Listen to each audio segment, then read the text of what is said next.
Hi, this is Dennis with Second Chance Tackle. We're back again doing our pandemic projects. This one I believe was previewed a little bit earlier, and this one comes to us from Michael. And this reel is an older Ambassador. It's the Abu 3300. It's a smaller frame. I think I showed this when we did the preview. It's a smaller frame than your traditional 5000 series type of Ambassador. This is an older one. It's, I believe it's made in Sweden. Yep, made in Sweden. Built by Abu, Sweden.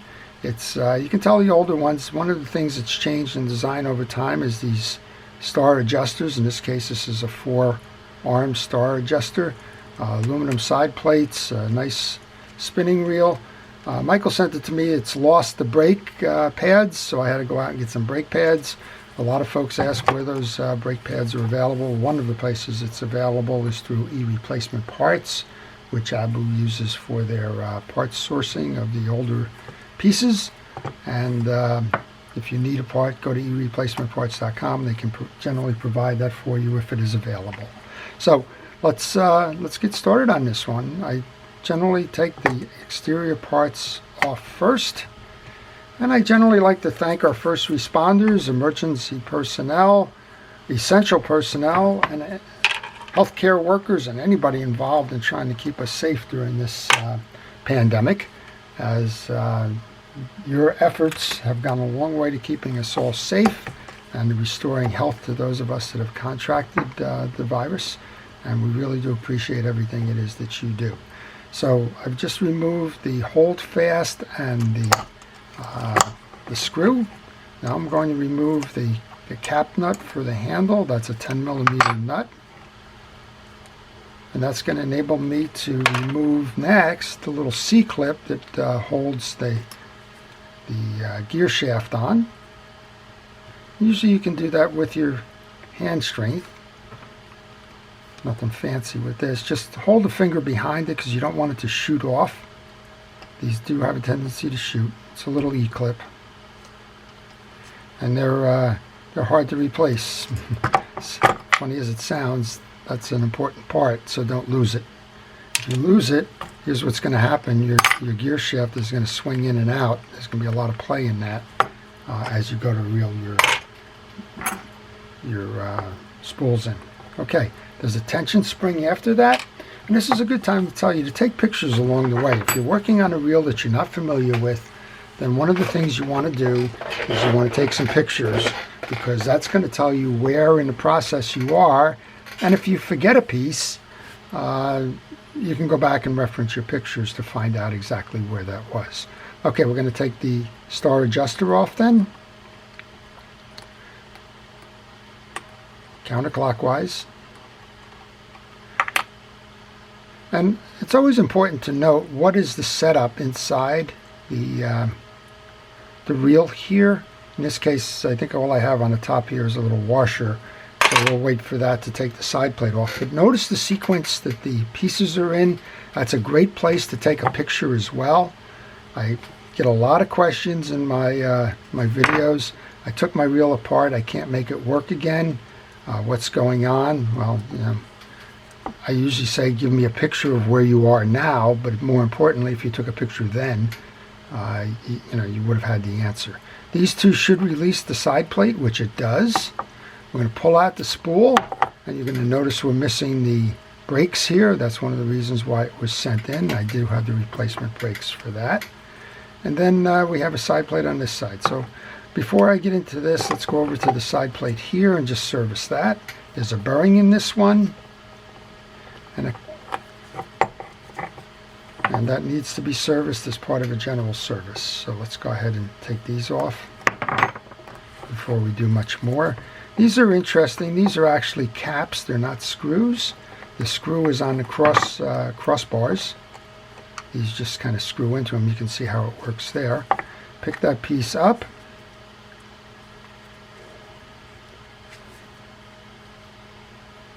And you should be able to lift this off. There we go. And all you'll see underneath here is the spool drive, the idler gear, and the gear that's going to drive the worm gear. And you just want to get some grease, not a lot, because these are plastic and they really don't need grease. They're a petroleum product. But you just want to see if you can't get a little bit of grease onto that spool gear. Actually, I got it out this way.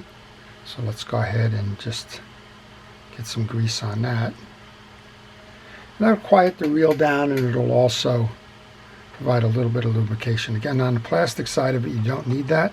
And if you just did something like I just did there, notice that the spool gear has a slot, and the slot belongs facing you. All right, we also had that bearing in here, so I'm going to use a fishing reel oil, Reel X, and I'm going to soak that bearing as part of the service. And then we can just kind of close this up. So that hole there is for the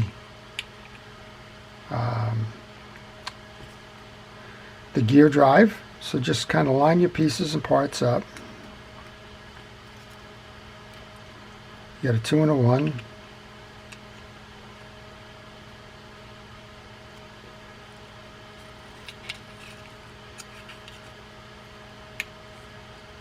Just like that. It should snap back in. And then we can just take the opportunity while we have this out to put some grease onto the worm gear drive. And then let's just go reinstall. So you notice that they had a dead-ended stud. We had the 2 caps. Kind of goes on like this. It's always easier to do this one off the reel. And we're not meshing on the worm gear, so just turn it a little bit.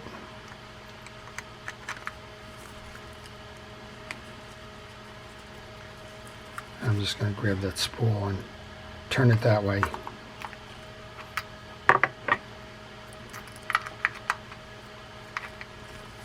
Pull that in. You got to pull it in. There you go. Don't force anything with any reel. Force never works to your benefit. You may think it does, but you know, there's that old thing about get a bigger hammer. If the hammer doesn't work, get a bigger one. Don't do that with a fishing reel, please.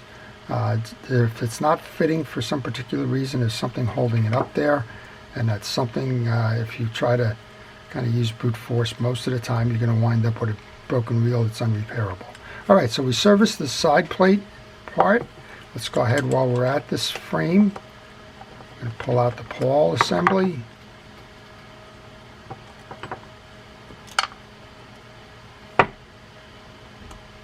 You want to check the pawl. You want to make sure that the teeth on there are in good condition. So a pawl has 2 forks that ride in the groove. They need to be equal in length. Sometimes you get some dirt that accumulates on the ridge here, just old grease or kind of salt or anything else for that matter. Just make sure it's clean, and then you can put that in the, well, let's put it in the holder, it's easier. Put this back into the holder. The line guide.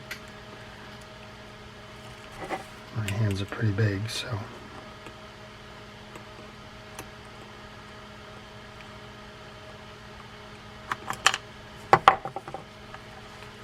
And patience and sense of humor is always good too. Don't just take the time to laugh as opposed to hit something. There we go. We're back in with that. I'll put a drop of oil on there so that it turns smoothly. I'm going to put a drop of oil across the worm gear as well. Now we can line that line guide cap up. You can tighten that down. Make sure that you have this thing set properly. And we're going to wait for the spool to tighten the rest of this because the tines from that fork need to be in the groove, and you can't do that until you turn it properly. I'm going to take the spool then, look at those new brakes that we got.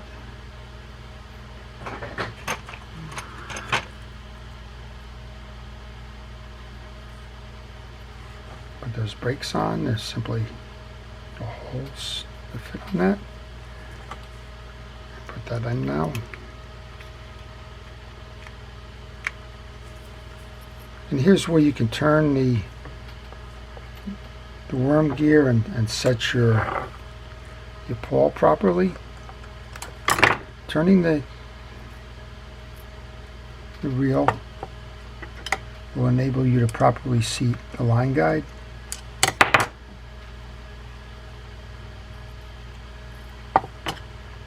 Not quite there yet.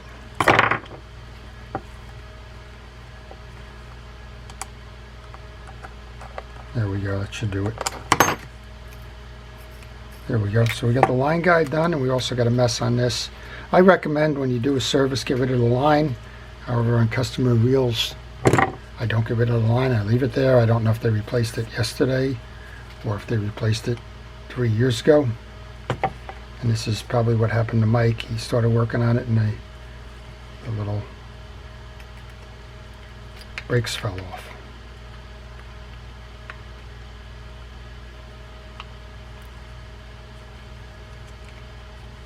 And just make sure as you do that the brakes remain in there.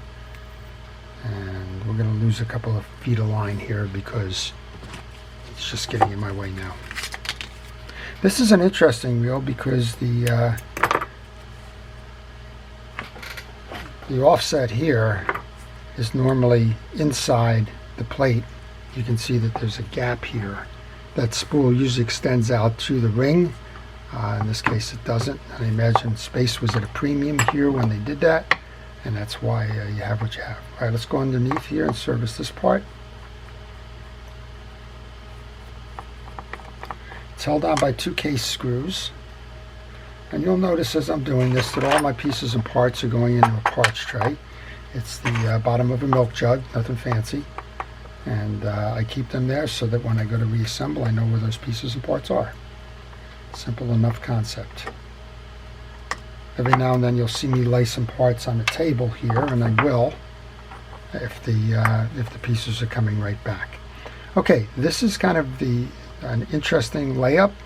That's why I wanted to do this reel. It's different from a lot of the other Abus in terms of the way that the yoke engages and disengages. I'll take this off and show you. So I like to pull the whole gear assembly out, and here's how this one is going to work, right? You're going to push this down, this back, these 4 little studs are going to come along and push this back up, and that's what's going to trigger your release point. Okay, there's a bearing that needs to be oiled. A little bit of oil on that spring. So to service your spool gear then, there's a yoke, got a little bit of grease and grime and the like on there, but that's your yoke, and you have the spool gear or the pinion gear. Now there's a slot on that, and that's going to fit over the shoulder on the spool here like that and lock the spool in. So you need to make certain that when you go to put this back in place that that's facing out to accept the spool. So let's go ahead and put some grease on this.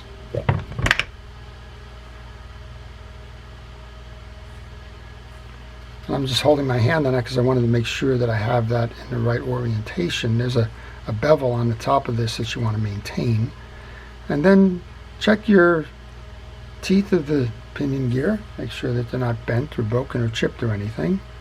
Kind of was doing that on the way out, but I thought it would be worthwhile mentioning. And then we want to flip this for the install so that you have the proper orientation on this to accept that spool gear shoulder. And this is kind of an odd one because it just kind of lays there. There you go. So that's the orientation of your pinion gear if you're working on this reel. Alright, we want to get our main gear stack, which I pulled off earlier. You have the anti-reverse dog. You have the washer stack. Let's get this off. You have a pressure plate. And then underneath this, you have a spring that is the sensitivity for your pressure, and you have a drag washer. Now this is clean, The drag washer actually looks like it's just been replaced. It's in fine condition. The spring, you want to make sure that you have a nice tag on there so that you get the sensitivity of it. And this one's okay. And push that back down. You want to check the teeth of the main gear. You want to make sure that there's proper alignment to them, that they're not bent or chipped, just like we did with that spool gear. And then we're going to just kind of load that with grease. You don't have to get it in every tooth. The rotation of the gear with this spool gear is going to, or pinion gear is going to do that. And you can replace this. Now your anti-reverse dog is a forked piece. You'll notice that there's two tines, one on each side, and that slips between the click ratchet here. And that's a friction-driven anti-reverse, so that it is going to pull in as you try to back it up. Those teeth grab and work. All right, so the design on this has changed over time. There's a lot of different designs for the Ambassadeur reels. This one is a little unique, which is why I decided I would do the video on this one. But all of them kind of follow the same kind of general engineering principles. You'll find this structure with a different release point on some of the others, maybe even the one that I just showed you. The four studs here are going to drive this up to release the free spool when it's in down mode. Okay, so when you go to reinstall, you're going to grab your grease brush and you're going to get a little bit of grease onto the bridge shaft that's going to hold the gear assembly. You're going to slip the gear assembly over the top, and you got to sort of have to marry this. You want to get the anti-reverse over the post at the same time that you are pushing this down. Otherwise you're going to bend those tines, and you're going to have some problems with that. If you go to give it a test at this point, make sure you hold your finger down here, because this will throw the anti-reverse off, which is what it's supposed to do when it's not engaging. So you can go ahead and give it a turn, make sure everything's operating smoothly. Just make sure that you're holding that anti-reverse as you're doing it, and that's just lessons learned. When the case is installed, the side of the case, you can actually see the little scarring going on here. That's actually holding this anti-reverse from flying off completely. So just pay attention to that as you go to do that. Okay, so this is done. We're going to put the case back on. You want to line up for your two screw holes there. You're going to go into your parts tray for the screw holes, or for the screws to go in the holes. And let's go install those. And if you're watching my hand right now, I will apologize. All right, one and then the other. Some folks ask me about this screwdriver. They ask me about all kinds of things. They ask me about the board that's on my workbench here, which has been with me for over 25 years. It's not going anywhere. They ask me why I work on a dirty board. Well, I just like to think that it's a seasoned board. It's got a lot of grease on there, and some of it's probably 25 years old. It's got a lot of nicks and bangs and indentations, and as many as you can tell, it's got dovetails on it because it was this old side of a chest of drawers at one point in life. But we just decided I was going to use that to protect my workbench. Well, you know what, it actually does. If you can notice, there's kind of a clean spot where that board belongs, but I've long come to believe that it's just an old friend and I'm not going to let it go. All right, there's a tension washer that goes next, if you remember the sequence on this. And there was two flat washers, they go next. Then we had this plastic or rubber piece and a metal washer on top of that. That's why you took pictures along the way, so you could remember that. And then we can just continue outwards the way we took this off. We can get our adjuster. That goes next. And make sure as you're doing this that it goes on easily. If you're finding that it's not going on easily, chances are that you've got it cross-threaded. And if you cross-thread it and force the issue, it's going to scar the main gear shaft, and you're going to have to go get it replaced. Tension washer is next. Handle. And that elusive E-clip. Don't ever lose these. They just take time to get replacements for. You can get them, but why be reckless and have to wait a week or so to get a replacement clip, and unfortunately this replacement clip cost about $1.50. That's not the unfortunate part. It usually costs about $6 to ship the darn thing. Alright, so I was able to get that on with hand pressure. It rides in that groove. Next step then is our cap for the handle. Hand tighten that as best you can. Use the wrench. You don't have to over tighten this one. This one's got a hold fast to it, so it's not going to shake loose. I find if you're generally in the area of this being perpendicular to the hole, and when you go to put the clip on, it lines up pretty close. Yeah, it's pretty close. It needs just a slight adjustment there. There you go. And then we have our cap screw.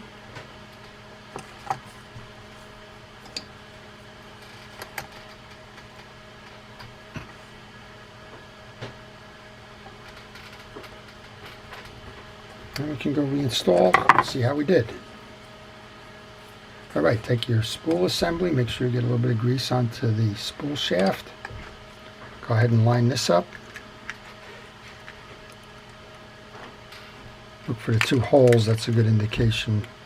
The two that are close, it's a good indication of how this should line up. Tighten the top.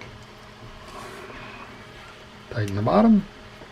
If we've done our job, this thing should spin nice and easily. And we should have a good spool break. There you go. Nice feeling reel.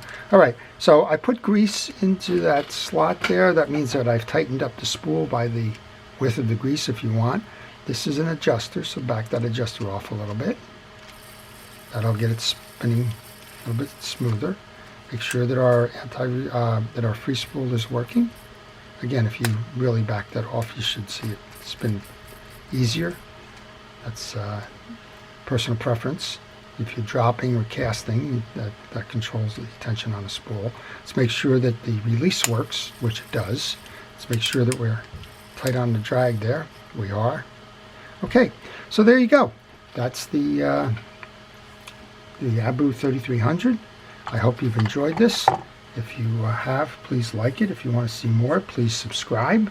If you have a reel that needs repair, well, contact me with the information that's provided on the business card that follows. Please use my email. It's easier to communicate. And with that, I hope you have a great day. This is Dennis with Second Chance Tackle, wishing you well.